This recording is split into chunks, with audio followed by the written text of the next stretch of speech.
이런 경우에는 연말정산에서 혜택을 받을 수 있는 여지가 없습니다. 전혀 없습니다. 없대요, 여러분. 네. 안녕하세요, 여러분. 더 나은 일상을 위한 필수 개념 전해드리는 개념 있는 희애입니다. 오늘 영상에서는 제가 진짜 특별한 분을 모셨는데요. 누구냐면요. 두구두구두구두구두구. 바로 찐 세무사 양소희님을 제가 모셨습니다. 안녕하세요. 안녕하세요. 나와주셔서 감사합니다. 너무 반갑습니다. 그러면은 카메라 보고 자기소개 한 번만 부탁드리겠습니다. 네, 안녕하세요. 저는 세무사 양소희라고 하고요. 세무법인 운영하면서 강의도 하고 책도 쓰고 있습니다. 반갑습니다. 반갑습니다. 너무 아름다우셔가지고 제가 깜짝 놀랐습니다. 너무 미인이세요. 원래 여자들이 이렇습니다. 그럼 각설하고 제가 채널에서 적어도 3번 이상은 반복해서 질문이 달렸던 연말정산 관련한 FAQ 오늘 영상에서 진행을 할 건데요. 총 10가지를 소희님께 여쭤볼 거예요. 하나씩 여러분들이 많이 여쭤보셨던 질문이니까 귀 쫑긋 기울이고 들어주세요.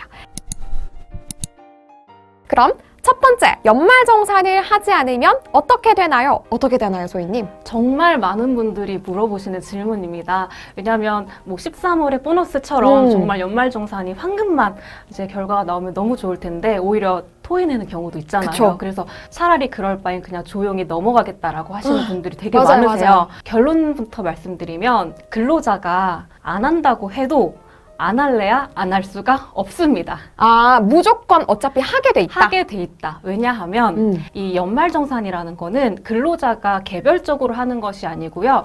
회사가 일괄적으로 하게 돼 있습니다. 왜냐하면 만약에 한 회사에 근로자가 뭐 1000명이다라고 했을 때 1000명이 각각 하게 된다면 우리나라 국세청은 아마 마비가 될 거예요. 아, 머리 터지겠죠. 네, 그래서 연말정산 의무자를 근로자가 아닌 회사로 지정을 하고 있기 때문에 회사가 아무 서류를 받지 않았다라고 했을 때는 그냥 기본공제만 적용해서 연말정산 신고를 하게 될 수밖에 없습니다. 내가 더 혜택을 받을 수 있는 신용카드, 뭐 의료비, 보험료 이런 것들을 내가 제출하지 않는다고 하면 그냥 나만 손해인 거죠. 아, 그러면 정리하자면 어차피 내가 하지 않아도 사업자가 나를 의무적으로 신고하게 돼 있으니까 안 하는 건 내 손해다. 네, 맞습니다. 아, 여러분 들으셨죠? 안 하면 내 손해입니다. 뭔가 피해갈 수 있는 방법은 없으니까 그냥 무조건 해야 된다. 어차피 할 거 적극적으로 참여하자라고 생각하시면 되겠네요. 다만 그럴 리는 없겠지만 이 회사 자체에서 어떤 사정이 있어서 연말정산 자체가 안 들어가는 경우도 만에 하나 있을 수가 있습니다. 오. 자, 그런 경우에는 근로자가 5월 달에 종합소득세 신고를 따로 하셔야 됩니다. 즉 연말정산 되지 않은 근로소득자가 있으면 따로 5월 달에 신고를 하셔야 된다라는 점도 기억하시면 좋을 것 같습니다. 좋네요. 그러면 이렇게 명쾌한 답을 듣고 두 번째 질문으로 바로 넘어가도록 할게요. 두 번째 질문은 부모님께 매달 용돈을 드리고 있는데 이 돈에 대해서도 연말정산에서 적용을 해서 혜택을 받고 싶은데 방법이 있나요? 라는 질문입니다. 네, 정말 착하신 분들이 그쵸? 그렇죠. 보통 이제 용돈을 드린다고 하면 이렇게 현금으로 이렇게 봉투를 그쵸. 이렇게 드리는 거를 캐시. 네, 그렇죠. 왜냐하면 부모님들이 제일 좋아하는 게 현금이기 때문에 맞습니다. 네, 그래서 현금으로 보통 드리는데 이런 경우에는 연말정산에서 혜택을 받을 수 있는 여지가 없습니다. 없어요? 네, 전혀 없습니다. 없대요, 여러분. 네, 다만 이 용돈의 형태를 조금만 바꾸시면 혜택을 받을 수 있는 방법도 있는데요. 현금이 아니라 이제 신용카드라든지 체크카드 이런 식으로 카드로 쓰시게 한다라고 하면 그 소비액에 대해서 신용카드 사용금액 소득공제를 받으실 수가 있는 겁니다. 그러면 카드로 주는 게 좋다. 그게 좀 방법이 될 수 있다라고 하셨는데 네. 그럼 제 명의여야 될까요? 아니면 부모님 명의여도 되나요? 너무 좋은 질문 주셨는데요. 일단 그 부모님께서 기본공제 대상자에 해당하시면 자 여기서 기본공제 대상자라는 거는 나이 요건을 따지지 않고요. 소득 요건만 따져서 소득 금액이 100만 원 이하인 경우를 말씀드리는 거예요. 즉 이렇게 소득이 없으신 부모님 같은 경우에는 굳이 내 명의의 카드가 아니고 부모님의 카드라고 하더라도 나의 소비 금액으로 합산이 가능하게 되는 것이고요. 기본공제 대상자가 아니시고 소득이 따로 있으시다라고 하면 나의 명의의 카드를 이렇게 선물로 드리면 네, 공제를 받으실 수가 있겠습니다. 기본공제 대상자가 되느냐 안 되느냐 네. 그거에 따라서 내 것이냐 부모님 것이냐가 달라지겠네요. 네, 맞습니다. 해결되셨죠? 역시나 이번 질문도 명쾌한 해답이었습니다.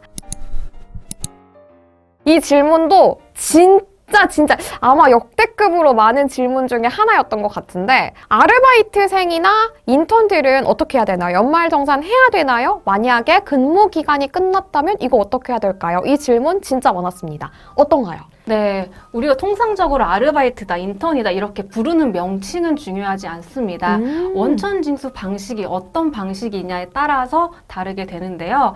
일반적으로 아르바이트라고 하면 일용직이라고 이제 생각을 하시고요. 보통 3.3% 제하고 받는 그런 소득자를 말하게 되는데, 이렇게 3.3% 원천징수자는 연말정산을 할 의무가 없습니다. 즉 연말정산은 근로자, 4대 보험이 가입되어 있는 근로자가 대상이기 때문에 3.3% 소득자는 해당이 없겠고요. 만약에 내가 인턴인데 4대 보험이 가입되어 있다라고 하고 근무 기간이 이미 끝났다라고 하는 경우에는 해당하는 연도에 연말정산을 하는 그 기간이 있습니다. 다음에 1월이나 2월 이때 이제 해당하는 회사에다가 연말정산 관련 소득 자료를 제출을 하면 되는 것이고요. 이렇게 아르바이트나 인턴분들 같은 경우는 내가 근로소득자라고 하더라도 그렇게 금액이 크지 않은 분들이 많아요. 그렇죠. 네, 만약에 그 금액이 1,400만 원 정도 소득에 불과하다라고 하면 내가 따로 서류를 챙기지 않아도 기본공제만으로도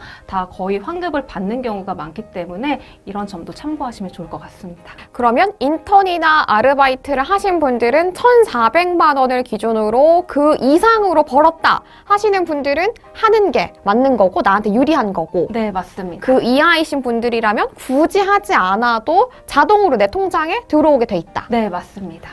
그렇구나. 그러면은 인턴이 끝나신 분들은 내년 1월이나 2월에 본인이 다녔던 회사를 직접 찾아가서 서류를 제출해 주시면 되는 건가요? 그렇죠. 요즘에는 간소화 서비스가 잘 돼 있잖아요. 그래서 파일로 받으셔가지고 파일 이메일로 보내신다든지 이런 식으로 이렇게 하셔도 좋습니다. 그러면 한 가지 더 질문을 드릴게요. 아르바이트생이 3.3%의 세금을 뗀다라고 표현하신 거는 4대 보험이 가입되어 있지 않은 아르바이트생, 이렇게 이해를 하면 될까요? 네, 맞습니다. 아르바이트생이라고 부르더라도 이게 실질적으로 3.3%를 떼느냐 아니면 간이세액표에 의해서 4대 보험에 가입되어 있느냐에 따라서 다르기 때문에 본인의 원천징수 유형을 확인해 보시는 게 좋을 것 같습니다. 인턴분들은 급여를 얼마를 받았느냐, 그리고 아르바이트생들은 급여 명세를 보고 내가 어떤 세금을 떼고 있느냐, 이 두 가지를 중점적으로 확인을 해주시면 되겠습니다.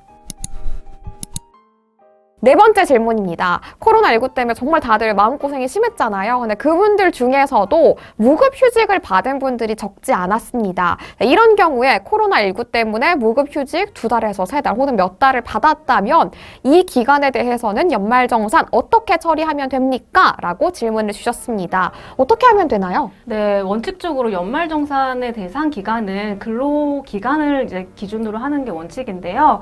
이렇게 무급휴가를 일시적으로 받는 경우에는 여전히 재직 기간은 이어져 있는 거고 퇴사를 한 것이 아니기 때문에 특별히 달라지는 점은 없다라고 보시면 되겠습니다. 그러면 신분 자체가, 뭔가 상태 자체가 퇴사를 한 건 아니기 때문에 네. 무급휴직이라고 하더라도, 무급휴가라고 하더라도 그 기간에 지출한 거에 대해서도 다 적용을 받는다고 생각하면 될까요? 네, 맞습니다. 재직 기간은 쭉 이어져 있기 때문에 그 동안에 잠깐 쉬더라도 해당 기간에 이제 사용하신 부분들에 대해서 공제는 가능하겠습니다. 예를 들어서 7월이나 8월에 무급휴가를 받았더라도 뭐 의료비나 기부 이런 모든 내역들에 대해서 다 적용을 받는다라고 정리를 하면 되겠네요. 네, 맞습니다.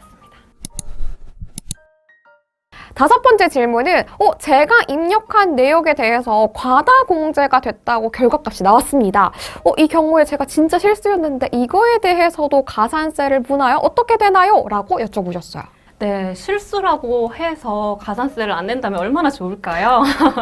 네, 법은 또 법이기 때문에 뭐 실수라고 해도 결과적으로 내가 낸 세금이 적게 된다면 과소신고한 경우가 되겠습니다. 이렇게 과소신고한 경우에는 가산세가 당연히 붙는데요. 이 가산세도 두 가지 가산세를 동시에 적용을 받습니다. 첫 번째는 신고 불성실 가산세고요. 두 번째는 납부 불성실 가산세예요.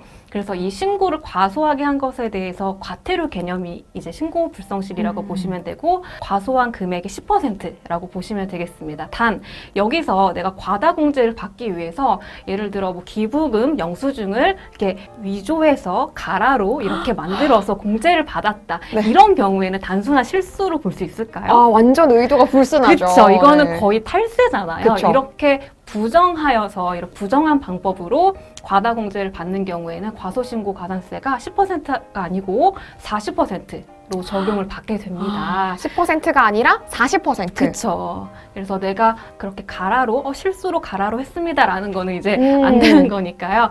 네, 이 점도 참고하시면 좋을 것 같고요. 그다음에 납부 불성실 가산세는 이제 연체 이자 성격이라고 보시면 돼요. 내가 덜 낸 만큼 연체 이자를 내게 되는 것이고 하루당 0.03%가 적용이 된다라고 보시면 되겠습니다. 이렇게 과다 공제를 통해서 내가 과소 신고가 들어갔다라는 사실을 알았을 때 어떻게 하시겠어요, 혹시? 알았을 때, 뭔가 좀 근데 무서울 것 같아가지고. 그쵸, 잠이 안 올 것 같죠? 막 떨릴 것 같아요. 네네. 그래서 이렇게 혼자 이렇게 떨지 마시고요. 신고를 해야 되나요? 네, 고지서가 날라온 경우에는 이미 늦었다라는 거예요.